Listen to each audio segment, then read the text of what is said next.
guys, it's Dana. Today we're gonna make something super easy.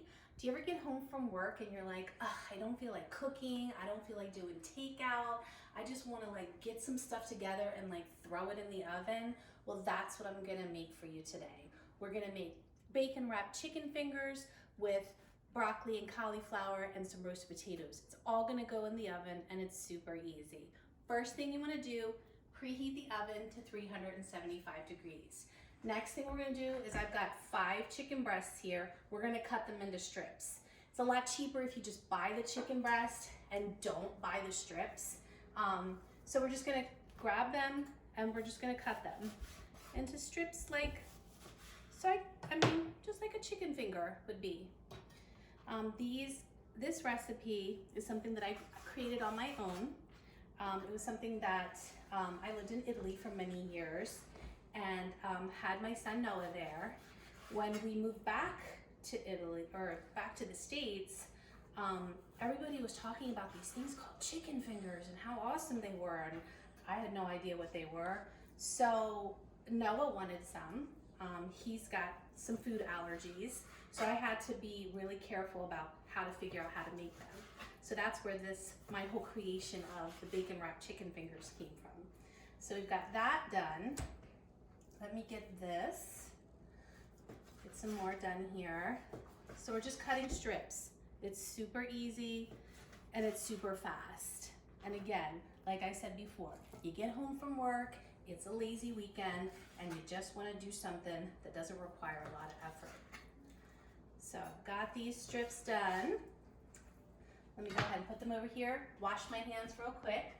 Get all the chicken germs off of me.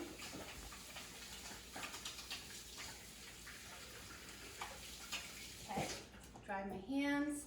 So we're gonna be making these with cornmeal.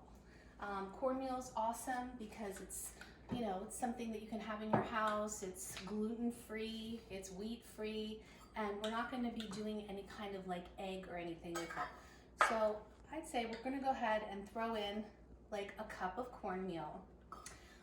Next thing we're gonna throw in is some Italian seasonings. Now this is something that you can buy at the grocery store. Just get Italian seasonings. It's generally oregano, garlic, thyme, sage, garlic powder, whatever, it's in there.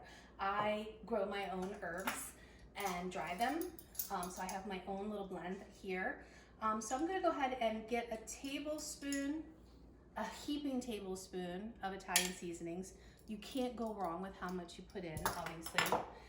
Next thing I'm gonna throw in is some salt. I'm just gonna use some kosher salt here and just throw it in. I'm not measuring the salt because I like a lot of salt, but maybe you don't. So just put salt and pepper in here as you would prefer. I'm gonna just put some freshly ground pepper. Just get it in here. This is super easy. Mix it up with my fingers, get it in there all mixed up. You're probably not even gonna use all of this spreading. I've got my bacon all ready to go, so I'm just gonna grab a chicken finger and I'm just gonna press it in my cornmeal mixture. Grab a piece of bacon and we're gonna wrap it. This is very easy. The nice thing about the bacon is the bacon actually creates some kind of moisture for the cornmeal, so it makes it crispy and juicy. I also love to cook this on my stoneware. Stoneware is great for something like this because it leaves the outside crispy and the inside juicy. And because you're not actually frying them, it's making this a little healthier. Also, if you're doing a keto diet, you'll see that there's really not a lot of cornmeal on this chicken strip. So it's almost carb friendly in a way. So this is something that if you're doing a keto or a South Beach diet or an Atkins, it's a great option for you. Kids also love it because it's a chicken finger and they can pick it up. You could dip it into some honey mustard or some ketchup. So I'm gonna go ahead and finish up wrapping these all up, and then we'll come back to what we're doing next. Okay guys, so I have all my chicken fingers wrapped in bacon. I'm now gonna throw them in the oven that I have preheated at 375 degrees.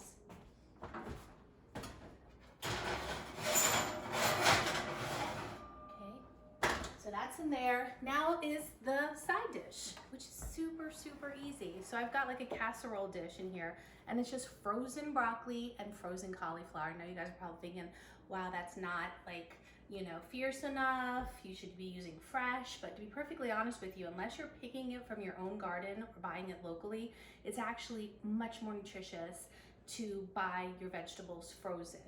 And also we're doing an easy dinner night. So it's broccoli, it's cauliflower. We're gonna throw some potatoes in there. So I already washed them. So I'm just gonna cut them up in cubes. You can take the skin off if you prefer. I prefer to leave it on. I just feel like it's easier because we're doing an easy dinner night. Remember guys? You can cut them up however you want. We're just throwing them in there. Hey, by the way, I just wanted to mention to you on that chicken, you're not probably gonna use all of that cornmeal. You're probably only gonna use half of it. So don't get freaked out if when you do it, you're not using everything. Also, whoa, you don't have to use 5 chicken breasts. You can just do 2 chicken breasts and just make less. It would be probably smart to measure out your bacon and your chicken to make sure that, you know, they're, you have the right amount of bacon for what you're doing with your chicken. So we're just cutting up potatoes, throwing them in here. So I'm gonna get these all chopped up and throw them in here. Okay guys, so I'm chopping up this last potato, just throwing it in here, however you wanna throw it in. Just gonna throw this in. Next thing I'm gonna put in here is some olive oil. Olive oil's so good for you, so you gotta throw a bunch of it in here. I'm not measuring, guys, I'm not measuring, because it's a lazy cooking time, so I'm just throwing it in here. So don't get worried about how much I'm putting in here. Next thing we're gonna throw in, obviously, some salt. Again, not measuring, because, you know, you're gonna have your own preference of how much salt you want. I love a lot of salt, my kids love a lot of salt, so I'm throwing a lot of salt in here. Next thing I'm gonna throw in is some freshly ground pepper. I don't know if my husband likes salt as much as we do. Do you, baby? He's saying that. Throwing in some pepper, freshly ground pepper. Last thing we're gonna throw in here is actually 2 last things we're gonna throw in here is some fresh, this is my little secret to keep my cutting board from sliding around. I use like little silicone pads. Next thing we're gonna use is some fresh garlic.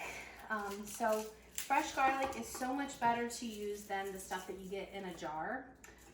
The stuff that you get in a jar is actually treated in formaldehyde before they put it in the jar. You know, like that stuff they use to like preserve dead people. They rinse it off, so then, you know, you're not actually eating formaldehyde. But yeah, fresh garlic is so much easier and it's a lot cheaper. So you could do a number of things with this. You could use a garlic press, which I'll do both with.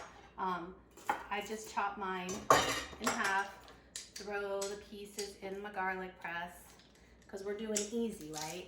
So I'm just gonna squeeze that in, scrape it off. I'll do one last one, and then I'll show you how, if you don't have a garlic press, what you can do with the other one. So we're just putting these in, turning it over, and throwing that in there. Okay, now if you don't have a garlic press, I can show you how to do this. So you're just gonna smash down your garlic to get the shell off. So you're just gonna pick this off. You can like zoom in here, Tim, so they can see what I'm doing.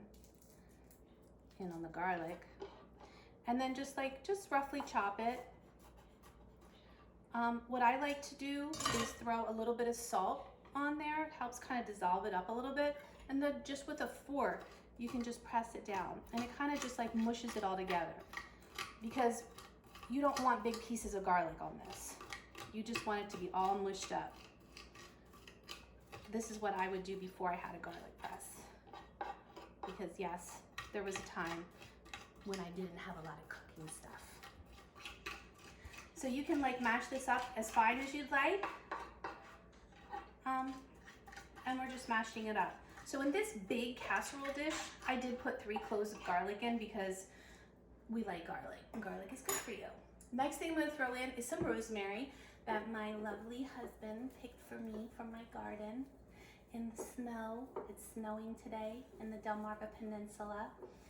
So I'm gonna get some of this, already washed it off. Rosemary. So whether you're picking it from your garden or you're buying it from the grocery store, you're just gonna hold the top and pull, and all the rosemary comes off. So you're holding the top and you're pulling. My recommendation is to not just throw the rosemary in there. I actually chop mine up. And the reason is because rosemary is like big, and it's like, you know, it's hard, and ew, you just don't want to be eating and being like what's that? Like a big nasty piece of rosemary. So I try to chop mine up pretty fine.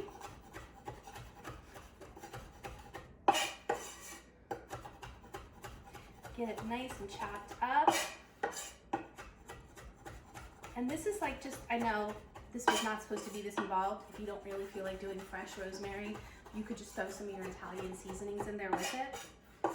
But I got this nice and chopped up, so I'm gonna throw this in there. All right, guys, so then you're basically just gonna get your hands and you're just gonna mix this all up. So I got my salt, my pepper, my garlic, ooh, my rosemary. There's a lot of stuff in here. If it's just 2 people, you don't need all this. But we're a family of 4, and so it's me and 3 grown men basically eating.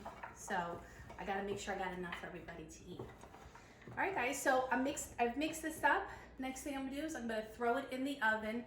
The chicken fingers and this are gonna stay in the oven at 375 for at least 45 minutes.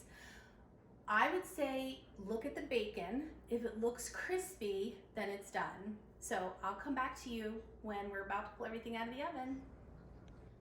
Okay guys, so we're gonna go ahead and get the chicken fingers out and the vegetables out of the oven. So let's see what this looks like. Ooh, looking good. That looks really good. Yummy, it's all sizzling and yummy.